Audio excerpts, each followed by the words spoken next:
नमस्कार.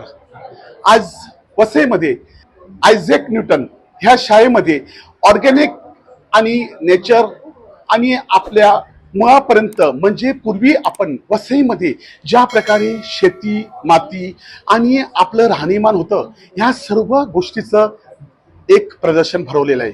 ह्या प्रदर्शनामध्ये आम्ही फिरल्यावरती आम्ही बघितलं वसईमध्ये पूर्वी जसे राहायचे, पूर्वी वसईमध्ये ज्या ज्या वस्तू वापरायची म्हणजे आपल्या घरामध्ये जेव्हा लाईट नव्हती तेव्हा दिवा देखील वापरला जात होता आणि फ्रीज आणि दुसरे कोणती वस्तू होत्या तेव्हा मडक्यामध्ये पाणी देखील ठेवलं जात होतं. तशाच प्रकारे नारळाच्या झावळ्या आणि पलंगच्या जागेवरती जुन्या जमान्यामध्ये आपल्याला तिकडे खाट जी आपल्या नारळाच्या धाग्यापासून बनवलेली खाट ही देखील दिसलेली आहे. या सर्व गोष्टीबद्दल बोलण्यासाठी आज आपण शाळेच्या प्रिंसिपल सुची मैडम यांच्याशी बोलण्यासाठी आलो. मैडम जी नमस्कार. मैडम नमस्कार. आप क्या बताएंगे आज जो एग्जीबिशन भरा है उसके बारे में आप क्या बताएंगे?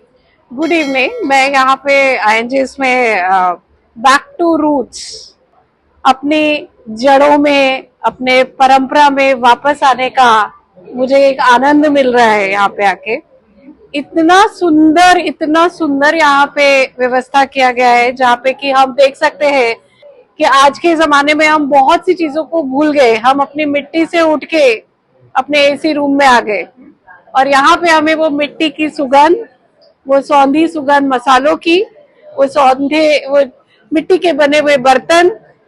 मैंने यहाँ पे at least 40 to 54 varieties of rice देखा. मुझे आज तक नहीं मालूम था कि इतने तरह के चावल होते हैं और चावल ऐसा भी काम कर सकता है जो खाली स्त्रियों के लिए, उनके हार्मोनल ग्रोथ के लिए, उनके रक्तचाप के लिए, मतलब चावल खाने से भी इतना कुछ हो जाएगा ऐसा नहीं मालूम था. और चावल, ट्रेडिशनल चावल से लेके आज का लेटेस्ट चावल, सुशी चावल भी यहाँ पे अवेलेबल है. I am amazed looking at this. The entire building has been changed into a village. अपना मट्टी अपने स्वदेश में हम वापस आए. मॅडम तुम्ही काय सांगाल? आज वसईकर इंजिनियर्स आहेत, आज वसईकर डॉक्टर्स आहेत, टीचर्स आहेत. पण पूर्वी वसईकरांचं नाव घेतलं तर वसईकर म्हणजे शेतकरी आणि कुंभार. तर ते कुंभारांचं अस्तित्व आज INGSने इथे ते प्रदर्शित केलेलं आहे आणि सुंदर असं प्रदर्शन केलेलं आहे. आज प्लॅस्टिकच्या बॉटल्समध्ये आपण पाणी पितो आणि ते किती हार्मफुल आहे आपल्या बॉडीसाठी हे आपल्याला कळत नाही. तर त्या कुंभारांचं ते अर्दन पॉटमध्ये पाणी प्यायचं आणि त्याचं काय इम्पॉर्टन्स आहे ते INGSने आज आम्हाला इथे चांगलं त्याचं प्रदर्शन दिलेलं आहे. आणि मी एवढंच सांगू इच्छिते की आम्ही बघितले आहे तर सर्वांनी ह्या स्कूलमध्ये एक व्हिजिट द्यावी आणि एक चांगले एक्सपिरियन्स घ्यावी. तर मुलं आज बघितलं तर मॅकडॉनल्ड्सला जायचंय, स्टारबक्सला जायचंय.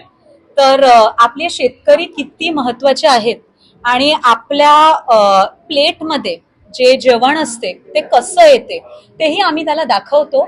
इनफॅक्ट एक आठवड्यापूर्वी आम्ही त्यांना एका शेतीमध्ये पण घेऊन गेले म्हणजे त्यांना समजलं पाहिजे की धान्य ते खातात पण ते येते कुठून आणि ज्वारीची रोटी ते खातात पण ते येते कुठून. आणि हे फक्त 10वीच्या मुलांसाठी नाही तर ज्युनियर सिनियरच्या छोट्या मुलांना पण आम्ही शेतीला घेऊन गेलेलो just to show them where their food comes from and the importance of farmers in their life. त्याच्या हार्दिक शुभेच्छा सगळ्यांसाठी. आम्ही इथे ऑर्गॅनिक्स नेचर फेस्टसाठी आलेलो आहोत. मला वाटतं INGSने ही जी इनिशिएटिव्ह घेतलेली आहे नेचर फेस्टची ही इतकी सुंदर पद्धतीने त्यांनी प्रत्येक गोष्ट मांडणी केलेली आहे, त्याचं सादरीकरण केलेलं आहे. म्हणजे तुम्ही एका रूममधून दुसऱ्या वर्गात जेव्हा जाता तेव्हा काहीतरी नाविन्याने तुम्हाला दिसायला मिळतं. जसं नाव सांगितलं गेलेलं आहे बॅक टू रूट्स किंवा आपण जसं म्हणतो आमची माती आमची माणसं. जसं आपण ज्या मातीतून आपण जन्माला आलेलो आहोत आणि जसं जसं आपण वाढत गेलेलो होतो आपण कितीतरी बदल पाहिलेले आहेत. त्या बदलमध्ये आपल्यात किती बदल झालेला आहे आणि वातावरणात किती बदल झाला, आपल्या आजूबाजूला किती बदल झालेले आहे त्याचे दुष्परिणामही आपण पाहिलेले आहेत.